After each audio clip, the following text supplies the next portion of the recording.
Hello everyone, welcome to civil tech solution. यहाँ पर हम लोग इसके पहले बात किए थे फोर्स एंड मोशन के, लगभग सारे टॉपिक खत्म हो गए हैं। एक आखिरी टॉपिक बचा हुआ है जो है वृत्ताकार मोड। क्या है? वृत्ताकार वृत्ताकार मोड।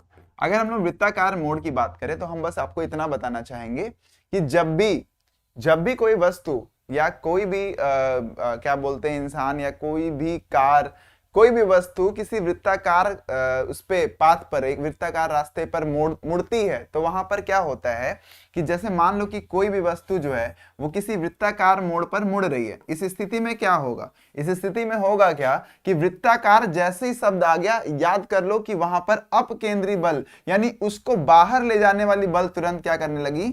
कार्य करने लगी। कौन सी बल कार्य करने लगी? अपकेंद्रीय बल। अगर अपकेंद्रीय बल कार्य कर रही है बाहर की दिशा में, तो आप बताइए कि अंदर की दिशा में कोई तो ऐसा बल चाहिए जो उसको संतुलित करे, और अगर ऐसा नहीं होता है तो ये वस्तु क्या करेगी? इस वृत्त से बाहर चली जाएगी। तो यानी कि जैसे ही कोई वस्तु वृत्ताकार मोशन यानी वृत्तीय गति करती है तो उसी के साथ साथ तुरंत कौन सा बल कार्य करना शुरू कर देता है? अपकेंद्री बल। और यदि अपकेंद्री बल को संतुलित करने के लिए कोई बल उपस्थित नहीं है तो वह वस्तु क्या होगा? अपने वृत्ताकार पथ से या रास्ते से क्या हो जाएगी? दूर चली जाएगी। तो इसका मतलब यह है कि हमें कहीं ना कहीं से अपकेंद्री बल को चाहिए। देखो अब इसकी जरूरत कहां पड़ती है? जैसे मान लो कि जब तुम साइकिल से किसी रोड के पे टर्न ले रहे होते हो, ठीक है, तो वहां पे वृत्ताकार गति होती है। या ट्रेन वगैरह कभी देखो तो ट्रेन भी अपनी दिशा बदल रही होती है, तो वहां पर भी वृत्ताकार क्या बोलते गति हो रही होती है। इसके साथ साथ कभी कभी ऐसा भी होता है कि हाईवे पे भी छोटा मोटा कहीं पे टर्न आता रहता है, तो उस केस में भी वहां पर क्या होगा? वृत्ताकार गति हो रही है। ऐसे सारे गतियों में इस तरह की जितनी भी मोशन होते हैं, इस तरह की जितनी भी गति होती है, इन सब में एक बात तो निश्चित है। इन सब में क्या है कि एक बात ये निश्चित है, एक सेकेंड, इन सब में एक बात तो यह निश्चित है कि अपकेंद्री बल तो इनमें कार्य करेगा ही करेगा। और वो क्या करेगा? वृत्ताकार गति को तुरंत से लीनियर यानी कि रेखीय गति में बदलने में लगातार कोशिश करता रहता है। इसका मतलब क्या है कि जैसे ही कोई वृत्ताकार गति करेगा अपकेंद्री बल उसको बाहर खींचने लगेगा। इसके अगेंस्ट में तुम्हें कोई ऐसा बल जरूर चाहिए जो इस अपकेंद्री बल को क्या कर सके? संतुलित कर दे। तो ऐसा बल हम लोग कहां से लाएंगे? तो इसका तरीका होता है, जैसे मान लीजिए आप कभी देखे होंगे कि ढलान, आप लोगों ने कभी देखा होगा कि हाईवे पे या कभी ट्रेन जहां पर वो मुड़ती है वहां पर ऐसा क्या करते हैं? एक पटरी को ऊपर कर देते हैं, दूसरे पटरी को नीचे कर देते हैं। या फिर कभी सड़क पे भी देखेंगे तो एक तरफ ऊंचाई क्या कर दी? अधिक कर दी, और दूसरी तरफ ऊंचाई क्या कर दी? कम कर दी। इसका मतलब ये हो गया कि जब भी कोई कहीं ऐसा वृत्ताकार रास्ता आता है तो वहां पर ढलान कर देते हैं।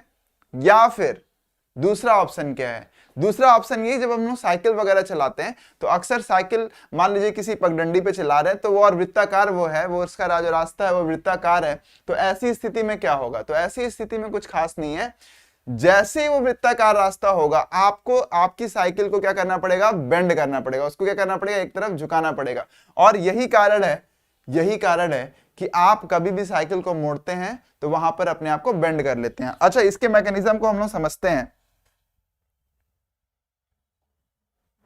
देखो अगर हम इसको समझने की कोशिश करेंगे तो जैसे मान लो कि ये तुम हो और तुम साइकिल चला रहे हो, और साइकिल चला रहे हो तो इसमें क्या हो गया कि तुम्हारा एक द्रव्यमान किधर कार्य कर रहा है? नीचे की तरफ काम कर रहा है, वो तो mg है ही, ठीक है ना। साथ में अपकेंद्री बल, इसकी मान कितना होता है? mv²/r। ये हमेशा सेम है, mv²/r तुरंत कार्य करना शुरू कर देगा। जो कि अच्छा इधर क्या हो गया? mg नीचे की तरफ कार्य कर रहा है, लेकिन तुमने क्या कर दिया? थोड़ा सा अपने आप को बेंड कर दिया। जब तुम अपने आप को थोड़ा सा बेंड करोगे तो वहां पर क्या होगा? जो नॉर्मल रिएक्शन सीधी मिलनी चाहिए थी, अब वो नॉर्मल रिएक्शन हमको कैसे मिल रही है? जो नॉर्मल रिएक्शन हमको सीधा मिलना चाहिए था वो नॉर्मल रिएक्शन अब हमको थोड़ा सा बेंड करके मिल रहा है। इसका मतलब क्या हो गया कि इस नॉर्मल रिएक्शन के हमको दो कंपोनेंट मिल जाएंगे, एक r cos थीटा और दूसरा क्या हो जाएगा?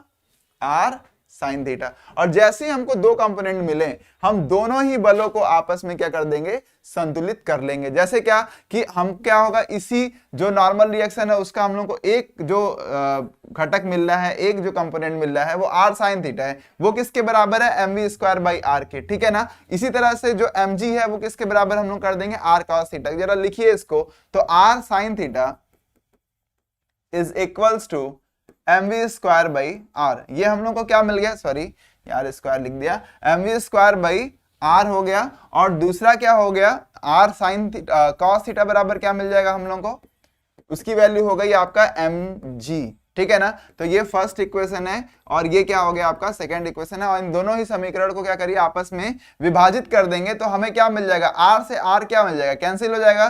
तो sine theta upon cos theta बराबर हमको क्या मिलेगा, M V square by R upon M G. ठीक है ना, तो अगर हम इसको सॉल्व करेंगे तो हमको क्या मिल गया, ये एम से एम कैंसिल हो जाएगा, V square upon R G हम लोग को मिला। और इधर क्या लिख सकते हैं, टेन थीटा, यानी कि हमको किस एंगल पे बेंड होना है वो ये बता रहा है। तो थीटा क्या होना चाहिए, that is tan inverse V square by R G. अब आप देख सकते हैं कि जो थीटा है ना वो इस बात पे डिपेंड करता है कि आपकी गति कितनी है। अगर आपकी गति ज्यादा है तो थीटा का मान भी क्या होगा, ज्यादा होगा, आपको ज्यादा बेंड करना पड़ेगा। और ये मैकेनिज्म आप शुरू से जानते हैं, मतलब जब भी आप क्या बोलते हैं, जनरली छोटे क्लासेस से आपको ये बातें पता है। जब से साइकिल चला रहे हैं कि आप जब जाएंगे मोड़ पर तो थोड़ा सा बेंड कर देंगे, क्यों बेंड कर देंगे ये आज आप जानेंगे। ठीक है ना, चलिए इसी तरह से अगर आपको बताएं कि अगर इसकी बात करें, कार की बात करें, तो कार पे भी आप देखते होंगे ढलान। ठीक है ना, आप कारों पर भी कभी ऐसा हाईवे वगैरह पे जाइए तो आपको क्या दिखाई देगा कि थोड़ा सा ढलान हुआ होता है। ठीक, अब हम लोग को समझना है कि ढलान कैसे कार्य करते हैं। ठीक है, तो मोड़ पर, सड़कों पर, रेल की पटरी पर ढलान रखा जाने पे अभिकेंद्री बल की भूमिका जब कार व सड़क के बीच में घर्षण बल नगण्य हो। देखो ये एक वो स्थिति है जब कार और मतलब घर्षण बल की हम लोग बात नहीं करेंगे, जैसे इसके पहले वाले साइकिल वाले में भी हम लोगों ने घर्षण बल की बात नहीं की है, एग्जैक्टली यहां पे भी हम लोग घर्षण बल की बात नहीं करेंगे। तो आपको साफ साफ दिखाई दे रहा है कि जैसे ये इस मोड़ पर आएगा तो इस क्या होगा कि एक मुड़ रहा है, ये इस तरह से मुड़ रहा है। आप देखिएगा, मैं आपको बता रहा हूं कि इसका जो मोड़ने का तरीका है वो कुछ इस तरह से, अरे सॉरी रुकिए, ठीक, ये जो मुड़ रहा है ना वो कुछ इस तरह से मुड़ रहा है, इधर मुड़ के जाएगा। ठीक है ना, और इधर से आ रहा है। अब ऐसी स्थिति में क्या होगा, ऐसी स्थिति में होगा क्या कि आपको एक अपकेंद्री बल M V square by R तुरंत कार्य करेगा। ये तो करना ही करना है, कितना, M V square by R, जहां एम क्या होगा, इस कार का पूरा पूरा वजन।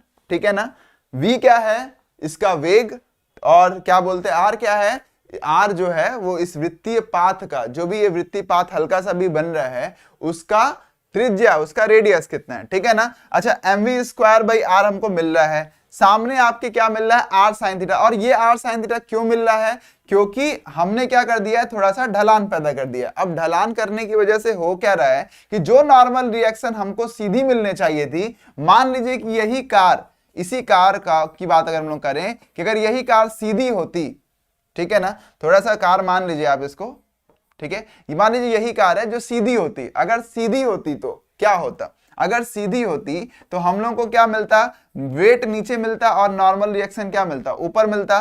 ठीक है ना, तो ऐसी स्थिति में हम लोग को नॉर्मल रिएक्शन बेंडेड नहीं मिलता। और जरा सोचिए कि इस तरफ क्या है, इस तरफ आपका, अगर इस तरफ आपका M V square by R है, क्योंकि इसको क्या करेगा, इस वृत्तीय पाथ से, अरे ये आर स्क्वायर क्यों लिख दे रहा हूं यार, इस वृत्तीय पाथ से, इस वृत्तीय पाथ से जब भी वो गुजरेगा तो यह निश्चित है कि वो M V square by R इससे क्या करेगा, बाहर उसको भेजने की कोशिश करेगा। लेकिन कोई बल चाहिए जो इस M V square by R को क्या कर सके, संतुलित कर सके, जो कि नहीं है। अब या तो आप पकड़ के क्या बोलते हैं, रस्सी पकड़ के केंद्र में बांधे रहिए, तो संभव है नहीं, और कोई बल है नहीं जो इसको संतुलित करेगा। और जहां बल असंतुलित हुआ ये तुरंत क्या हो जाएगा, सिस्टम, ये सिस्टम जो है आपका डिस्टर्ब हो जाएगा। ये क्या हो जाएगा कि आपका फिर वो रास्ता छोड़ के बाहर निकल जाएगा। यही होता है, इसी वजह से हम लोग क्या करते हैं कि जब भी हाईवे वगैरह बनाते हैं तो वहां पर क्या कर देंगे, थोड़ा सा ढलान पैदा कर देते हैं। ढलान पैदा कर देने से होता क्या है, जरा देखिए,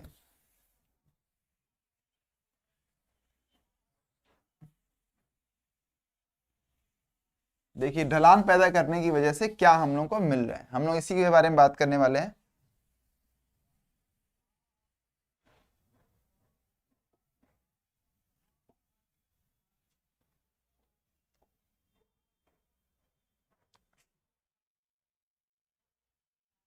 चलिए अब देखिए यहां पर मान लीजिए मास इसका है, तो मैंने बोला है कि इस तरफ कितना काम करेगा, mv² कितना काम करेगा, mv²r। हमको लग रहा है कि आप लोगों को दिख रहा होगा, ये दोनों पहिए पे R1 और R2 दो रिएक्शन मिलेंगे, क्योंकि जहां जहां सतह से संपर्क में होता है हमको नॉर्मल रिएक्शन वहीं पे मिलता है, ठीक है ना। तो ऐसी स्थिति में हम लोग को R1 R2 कहां मिलेगा, उसके जहां जहां पॉइंट पे टच हो रहे हैं, तो टोटल R बराबर क्या मिल गया, R1 + R2। और मान लीजिए इनके बीच में जो एंगल है वो थीटा एंगल है, तो इस केस में हम लोग को क्या मिलेगा, जो टोटल R का R cos कंपोनेंट इधर मिलेगा, साइन कंपोनेंट इस तरफ मिल गया, ठीक है ना। वेट जो है वो नीचे की तरफ ही कार्य कर रहा है, वेट जो है मास जो है वो सॉरी जो वजन है वो किधर काम कर रहा है, नीचे की तरफ ही काम कर रहा है। तो अब हमको कुछ खास करना नहीं है, बस इन्हीं सारे बलों को क्या कर देना है, बैलेंस कर देना है। तो हम लोग को फिर से क्या मिल जाएगा, वही बात जो साइकिल वाली थी कि R cos थीटा ये किसके बराबर हो जाएगा, mg के बराबर, ये फर्स्ट इक्वेशन हो गया मान लीजिए। और R sin थीटा किसके बराबर हो गया, mv²/r के बराबर, ठीक है ना, ये सेकंड इक्वेशन है। मान लीजिए आपने क्या किया, सेकंड को फर्स्ट से विभाजित करने पर क्या मिला, विभाजित करने पर, देखो मैं बहुत ज्यादा हिंदी अब शुरू कर दिया हूं, क्योंकि कई सारे ऐसे कमेंट भी आए जिसमें कहा गया कि हिंदी को जो है थोड़ा सा लिखिए, तो मैं भी कोशिश करता हूं कि देखो हिंदी में ही लिखूं ज्यादा से ज्यादा। मैं हालांकि मैं फिर बता दूं कि तुम्हें आने वाले समय में थोड़ा सा इंग्लिश को भी ध्यान देना है, you have to practice for the English also, but together with मैं ये भी समझता हूं कि आप में से बहुत सारे जो हिंदी भाषी हैं जिनको सबसे बड़ा ज्यादा समस्या होता है, और यही कारण है कि मैं अपनी पूरी पढ़ाई इंग्लिश किया हूं, मतलब LKG से लेकर के मैं पूरा अपना ग्रेजुएशन पोस्ट ग्रेजुएशन सारा का सारा इंग्लिश में किया, लेकिन उसके बावजूद मैं आपको हिंदी में पढ़ा रहा हूं, सिर्फ इसलिए क्योंकि मुझे इस बात का पता है कि आप में से जितने लोग हैं मैक्सिमम लोगों का जो भाषा होता है वो क्या होता है, हिंदी होता है, ठीक है ना। तो इस स्थिति में मैं आपके साथ खड़ा हूं, ठीक है ना, मैं कोशिश करता रहता हूं, और भी अगर आपको कोई सुझाव लगे तो आप तुरंत दीजिए, मैं जरूर उसको इंप्लीमेंट करूंगा। तो यहां क्या हो गया, सेकंड से फर्स्ट से विभाजित करने पे हमें क्या मिल गया, ये R से R कैंसिल हो गया, हम लोग को फिर से क्या मिल जाएगा, tan थीटा बराबर mv²/r। सॉरी अरे क्या लिख दिया यार, दिमाग आपके पास चला गया था। यहां क्या हो गया, अगर हम विभाजित करेंगे तो क्या मिल जाएगा, फिर से हम लोग को v²/rg, वही सेम है पुराना वाला, ठीक है ना, v²/rg ये हम लोग को मिल जा रहा है जब घर्षण बल नगण्य है, यानी जब घर्षण बल क्या है, नगण्य है, इस स्थिति में ऐसा हो रहा है, ठीक है।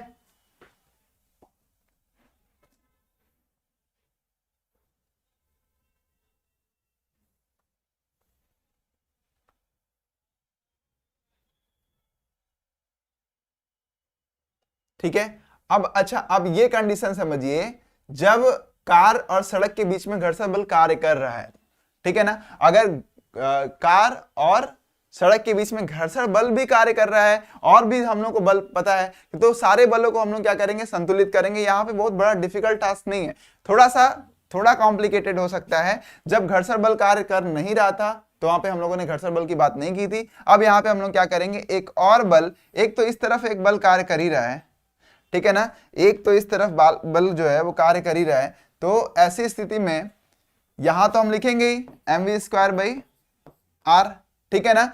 इसके साथ साथ इसकी टेंडेंसी क्या होगी, देखो ध्यान से, जब ये बल कार्य करेगा, जब if this one force is working over the car, अगर कार पर ये बल कार्य करेगा, तो ऐसी स्थिति में क्या होगा कि इसके बाहर जाने की टेंडेंसी बढ़ेगी। तो जो घर्षण बल लगेगा ना, पहिए के अंदर साइड में लगेगा, यानी जो घर्षण बल लगेगा वो सतह पे लगता है, वो इस दिशा में लगेगा, ठीक है ना। It will work in this direction, sorry थोड़ा सा टिल्ट हो गया ज्यादा,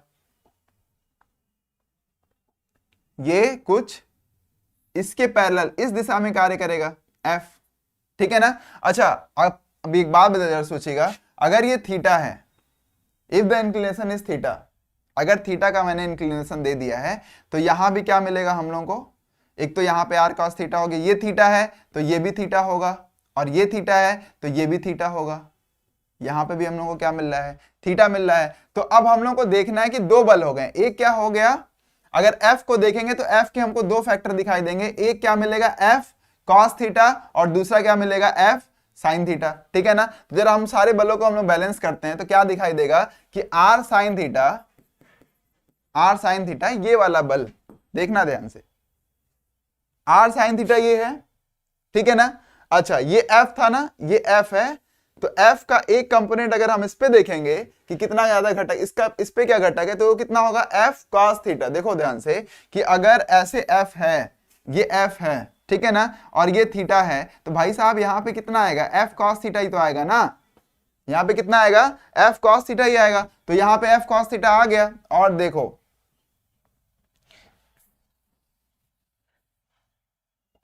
तो अब हम लोग को क्या मिल गया, एक तो हम लोग को मिल गया R sine theta plus F cos theta plus F cos theta is equals to M V square by R. ये समीकरण 1 हो गया, पहला समीकरण।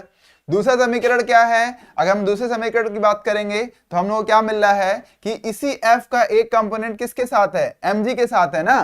तो देखो ना, मैंने यही तो बोला था कि मान लो ये f है और ये थीटा है, तो एक क्या हो गया, f cos थीटा यहां पे हो गया, f sin थीटा यहां पे हो गया ना। तो ये बल किसके अगेंस्ट में काम कर रहा है, mv स्क्वायर बाई आर के अगेंस्ट में काम कर रहा है, और किसके साथ काम कर रहा है, आर साइन थीटा के साथ कर रहा है। तो R sine theta plus F cos theta is equal to mv square by R. अगर मैं इस f साइन थीटा की बात करूंगा तो f साइन थीटा किसके साथ कार्य कर रहा है, f साइन थीटा mg के साथ कार्य कर रहा है, और किसके अगेंस्ट में कार्य कर रहा है, आर cos थीटा के अगेंस्ट में कार्य कर रहा है। तो ऐसे में हम क्या कर देंगे,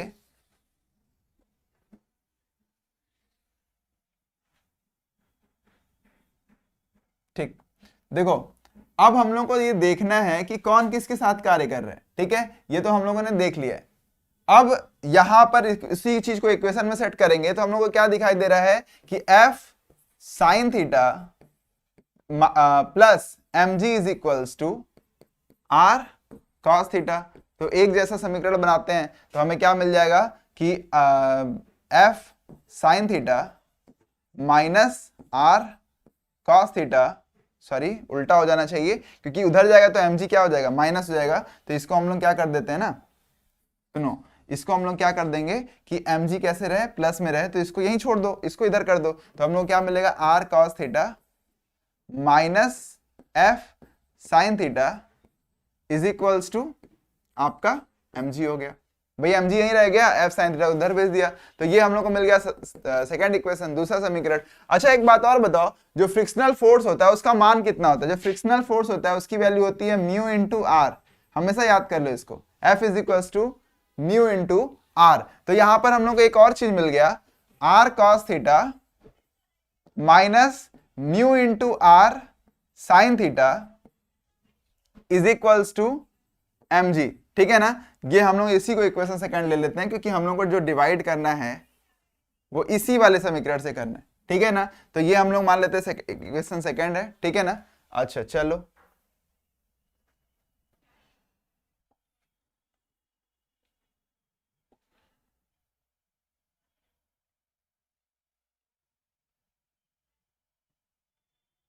देखो अब हम लोग क्या करेंगे,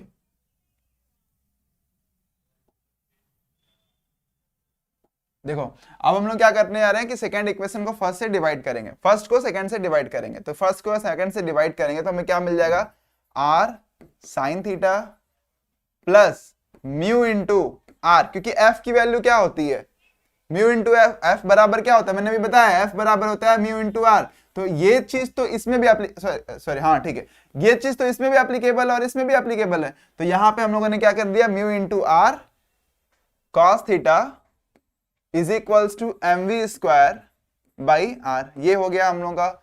और अपॉन क्या मिलेगा, अपॉन हम लोग को मिल रहा है R cos theta minus mu into R क्या हो गया, साइन थीटा इज, और ये क्या हो गया, इसको भी अपॉन कितना कर देंगे हम, mg के, m से m क्या हो जाएगा, कैंसिल आउट हो जाएगा। यहाँ पे क्या ले लेंगे, r सब में कॉमन ले लेंगे तो हमें क्या मिला, sine theta plus mu cos theta upon cos theta minus mu into R, sorry mu sine theta. देखो मैंने r को कॉमन लेकर के कैंसिल आउट कर दिया, पूरे इक्वेशन में r आप कॉमन ले लीजिए, कॉमन ले लेंगे तो r अलग अलग हो गया और दोनों कैंसिल आउट कर दीजिए, यहां पे भी m कैंसिल आउट हो गया, तो क्या मिला हमको, v स्क्वायर अपॉन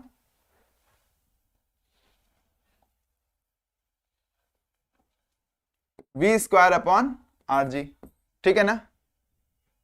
एम क्यों लिखा हूं मैं, कभी कभी क्या है यार ये एम, कहाँ ही आ जा रहे हो भाई।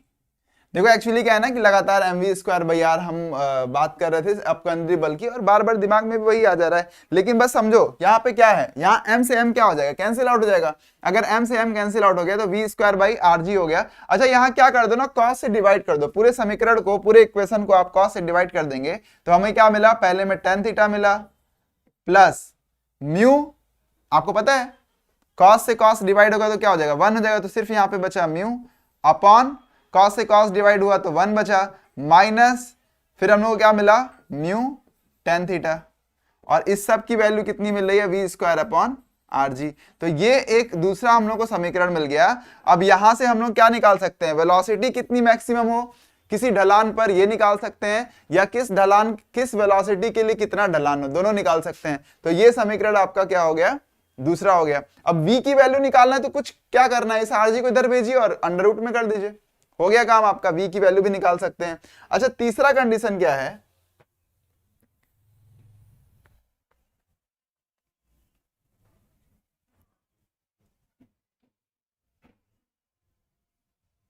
देखो तीसरा कंडीशन क्या है, अधिकतम वेग जिस पर गाड़ी या साइकिल बिना फिसले चले जाए। तो वो क्या अधिकतम वेग होगा जिस पर बिना फिसले, ठीक है ना, अगर उसमें फिसलन ना हो, ऐसा कंडीशन क्या है। तो तुमको याद होगा कि एक बल कौन सा कार्य कर रहा है,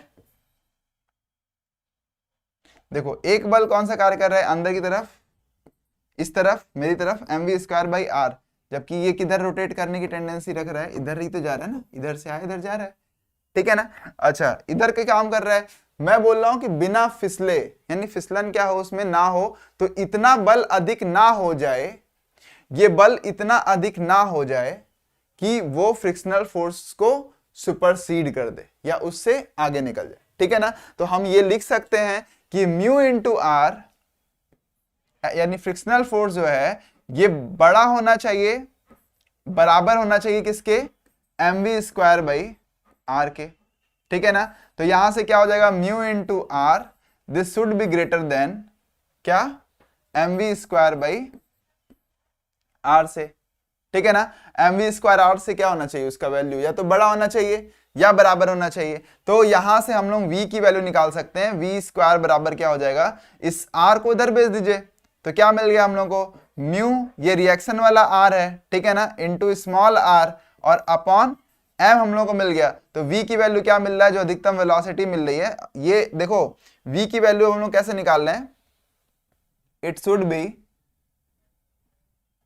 लेस देन, देखो लेस देन और इक्वल टू, लेस देन और इक्वल टू, लेस देन और इक्वल टू, ये r चला गया उस तरफ तो क्या हो गया, म्यू इंटू आर और अपॉन m, फिर क्या मैं लिख रहा हूं कि लेस देन और इक्वल टू किसके बराबर होगा,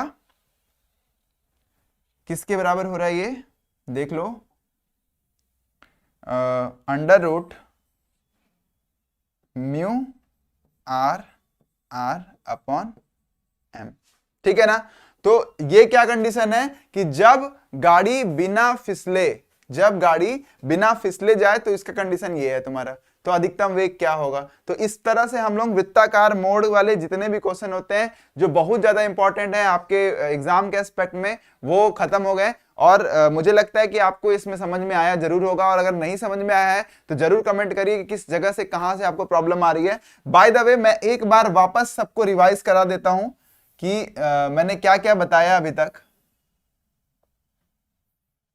ठीक है। देखो सबसे पहली बात मैं ये बताया हूं आपको मैं सबसे पहली चीज तो ये बता दिया कि किस कंडीशन में क्या क्या कंडीशन होता है। तो पहला वाला आपको याद होगा, पहला वाला मैंने आपको बताया जब साइकिल आप चला रहे होते थे, तो जब साइकिल चला रहे थे तो क्या था कि एक अंदर अपकेंद्री बल, अच्छा साइकिल चलाने वाले केस में हमने क्या किया, साइकिल चलाने वाले केस में हम इधर से मुड़ रहे थे, सॉरी इस तरफ जा रहे थे, ठीक है ना। लेकिन अगर वहीं पर हम उस कार चलाने वाले की बात करेंगे तो कार में हम लोग क्या कर रहे हैं, कार में हम लोग इधर जा रहे हैं, इसी वजह से M V square by R car वाले साइड में हमने इधर रखा है, जबकि साइकिल वाले केस में M V square by R मैंने इधर रखा है। तो बाकी बैलेंस आपको बस करना है। यहां साइकिल वाले में मैंने घर्षण का बात नहीं किया, घर्षण वाला अगर बात आ जाता तो तुम्हें कुछ नहीं करना है, जैसा तुमने कार में किया है ना एग्जैक्टली वही चीज यहां पर इसकी साइकिल के साथ हो जाता है, ठीक है ना। घर्षण बल अगर कार्य करता, इसी साइकिल पर अगर घर्षण बल कार्य कर रहा होता तो वो इस तरफ हो जाता, देखो घर्षण बल इस तरह से कार्य करता F, ठीक है ना। अच्छा, नॉर्मल रिएक्शन यहाँ पे ऐसे काम कर रहा होता, या जैसे भी तुम्हारा इस तरफ काम कर ही रहा है, ठीक है ना। तो एक नया कंपोनेंट बस आ जाता F, और कुछ नहीं है, और इसके साथ कुछ भी नहीं होता, ठीक है ना। तो जिस दिशा में नॉर्मल रिएक्शन काम करता है उसके परपेंडिकुलर ही क्या करता है, फ्रिक्शनल फोर्स भी काम करता है। तो यहां से तुम उस तरह निकाल लेते, हालांकि ऐसा क्वेश्चन आपसे पूछेगा नहीं। कुछ बातें बस ध्यान दे दीजिए कि फ्रिक्शनल फोर्स नॉर्मल रिएक्शन के परपेंडिकुलर कार्य करता है। दूसरा ये कि साइकिल को बैलेंस हम इस तरह से करते हैं।